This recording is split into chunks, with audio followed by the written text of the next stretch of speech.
Hello, everybody, and welcome. And today I'm really winging it. Usually I have a few notes, but this is a general topic. It's called A Scattered Mind Doesn't Make Money, and how to organize things. So, or organize your business so you can consistently earn an income. I think it's an important topic because I see it a lot. So here's some things that I see people doing. I see people not being able to organize their time to do the things they need to do to make money. And so I'll give you some examples. So I work with a lot of people who are very creative, and they really want, they have knowledge, they have expertise, they want to get it out to the world, and that's their baby, that's their love. And creating a business isn't really their baby or their love. And so what they do is they spend a lot of time working on their content, and the rest of the business goes to the wayside. And so then they'll realize they need to do something. So, like, maybe publicize something. And so they go and do that, but they're not consistent. They don't follow up on it. They're not persistent either. And so what happens is they have a really small list, and people don't really know they exist. And so they don't get the proper audience for their wonderful knowledge, and that's really a shame. I also see people not being able to kind of do two things at the same time. And I don't mean doing two things in the same minute or anything, but like in the same day.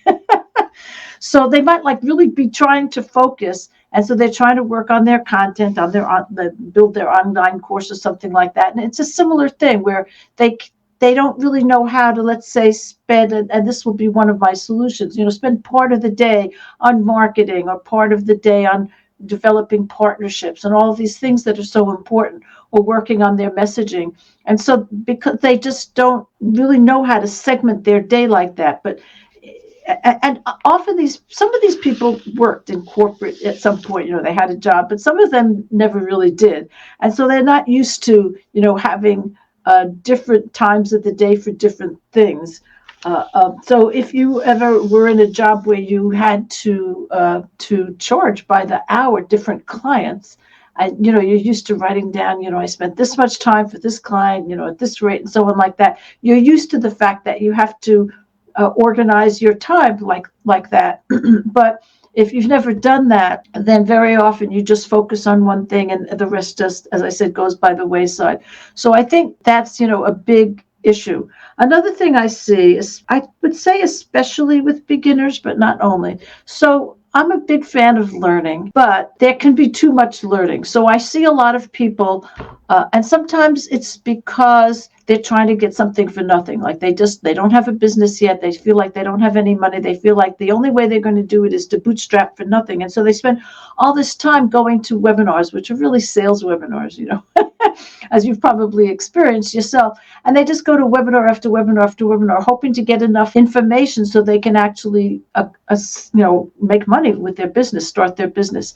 And so they're spending too much time learning, actually, or just hoping that they'll get the information that they need. And they're downloading PDFs and they're reading them, and it ends up being so much stuff. It can be really overwhelming. It ends up being so much stuff that they've never really implemented anything. And one of the most important things you can implement is some kind of time management, I think. And, some process of having a goal, figuring out the steps to meet that goal, and then putting those steps on your calendar and sticking as much as possible. It's never perfect, but sticking as much as possible to what's on your calendar. A friend of mine called this living from your calendar, I think she called it. And I really like that. I'm not a big fan of to-do lists, although, I do sometimes have to-do lists. I write little things down, but I find that what really gets done is what gets put on my calendar. And so, I think that's certainly a good way to go about it. And if now you have to really know what your goal is and know what steps you have to take to get to it. So if your goal is to create an online course, you could make the mistake of saying, okay, every day for the next 6 months, I'm going to work on my online course. But by the time that you have that online course done, you won't know if anybody's interested in it. You won't have an audience for it. You won't have messaging. You won't have, there's so many, you won't have partners to help you promote it. There's just so, there's so many things that you won't have. And that's really dispiriting. And so you need to, so there's a process of creating, a couple of processes that you need to know about creating a business. First of all, you need to know what your message is. You need to have something that will attract people. And in order to nail down that message, you need to have a good idea of who your target audience is, what their problem is, and what your solution is, and what your unique solution, what's so special about your solution. Now, I had a client who misunderstood that concept of knowing the problem, what their problem is. It was like what she thought the problem was, but it's no. It has to be what they think the problem is. So you have to do some market research.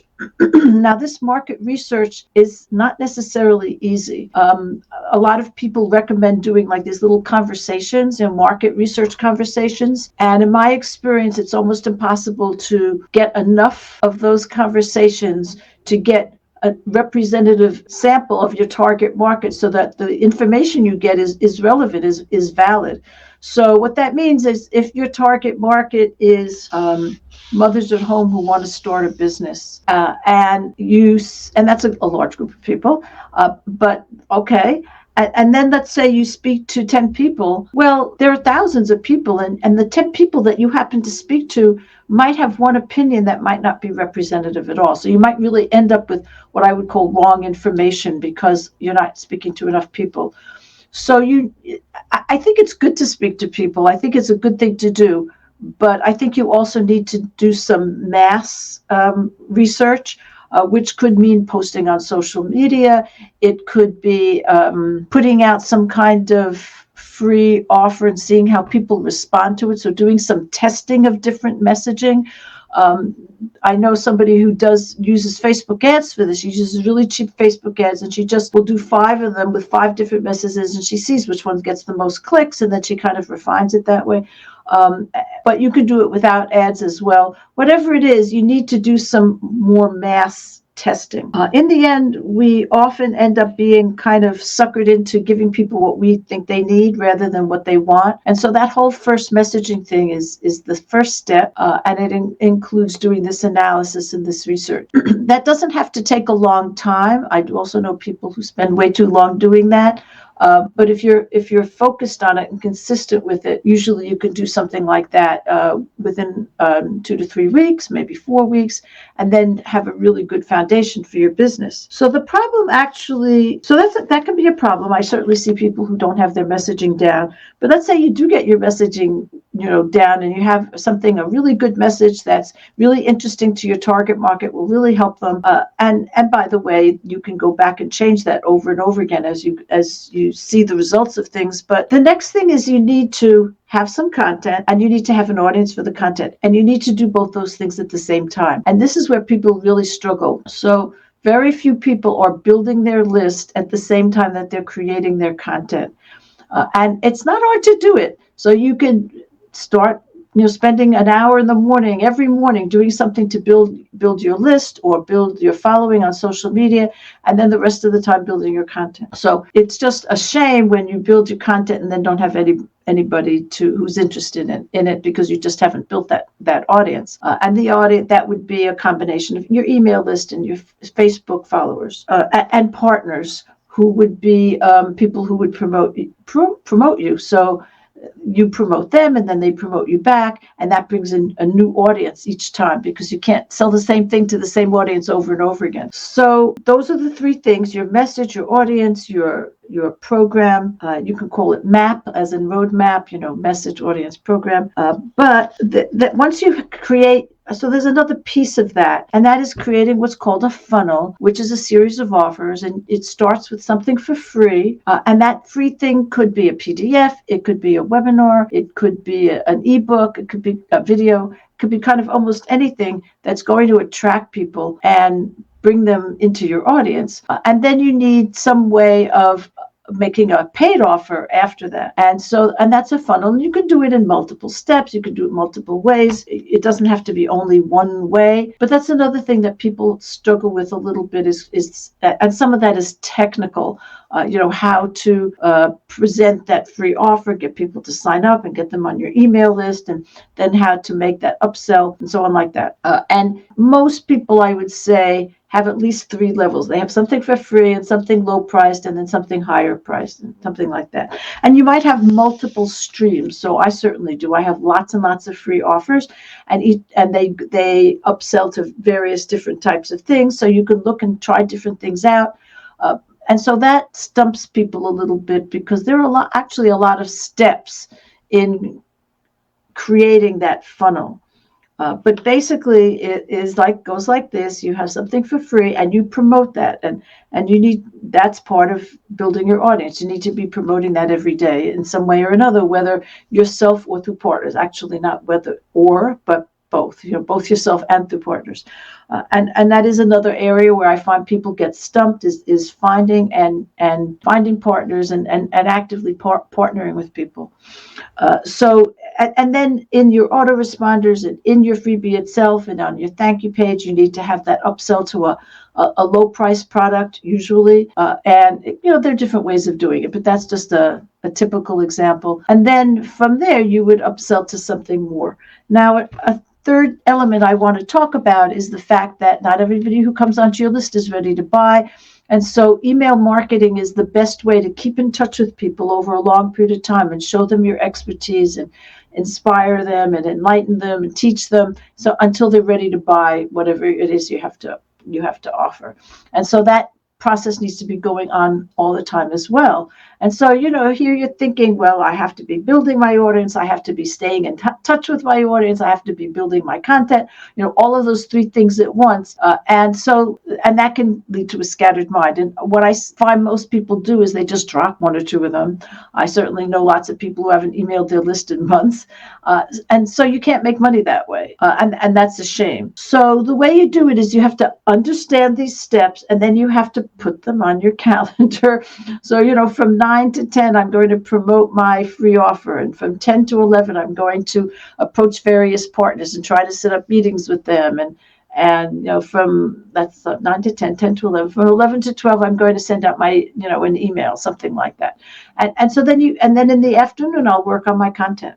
And it's pretty easy to do that, but very few people are that organized. And I wouldn't say I'm that organized either. I do all of those things at once. I do write my email the first thing in the morning, and then as I find people, I create partnerships with people. I meet with people, but those are kind of all over.